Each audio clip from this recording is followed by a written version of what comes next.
આપણી આપણી સંસ્કૃતિ મુજબ આપણે દરેક તહેવારો ઉમંગ ઉત્સાહથી ઉજવતા જઈએ છીએ. એવી રીતે નજીકમાં હવે મકર સંક્રાંત આવે છે. મકર સંક્રાંત એટલે દાન પુણ્યનો મહિમા કહેવાય અને આપણે બધા પતંગ લફાવીને સરસ ઉત્સવનો આનંદ માણતા અહીં છીએ.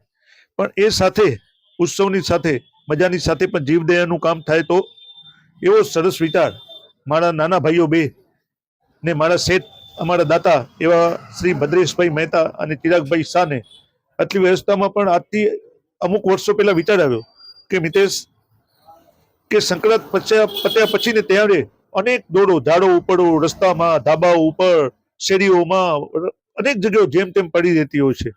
એ દોડમાં અનેક જીવદયા એટલે કહીને આપણે અબોલ પક્ષીઓ કબૂતર કે બીજા પક્ષીઓ આવી જતા હોય છે અને મોતને ભેટતા હોય છે. બહુ પીડા ભોગવવી ખપતી હોય છે.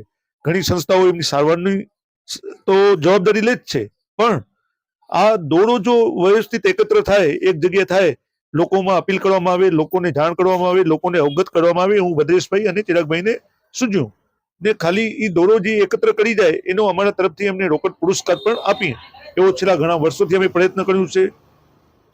જો એક દાતાશ્રીને વિચાર આવ્યો અને લોકો સમક્ષ મેં મૂક્યો તો છેલ્લા કેટલાય વર્ષોમાં દર વર્ષે અમે પહેલ કરી હતી તો અસંખ્ય દોડો ભેગી થાય છે. અસંખ્ય લોકો સામે ચાલી અનેક જગ્યાએથી દોડો એકત્ર કરી અમને આપી જાય છે. અમારાથી બનતે એને રોકડ પુરસ્કાર પણ આપીએ છીએ.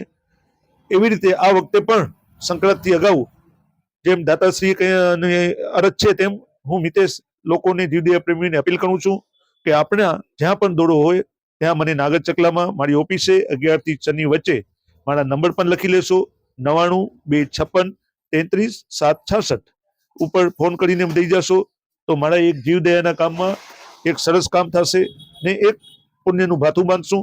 તો ફરી અરજ કે આપણે જ્યાં પણ દોડો હોય ત્યાં એકત્ર કરી દર વર્ષની જેમ આપી જવા નમ્ર વિનંતી.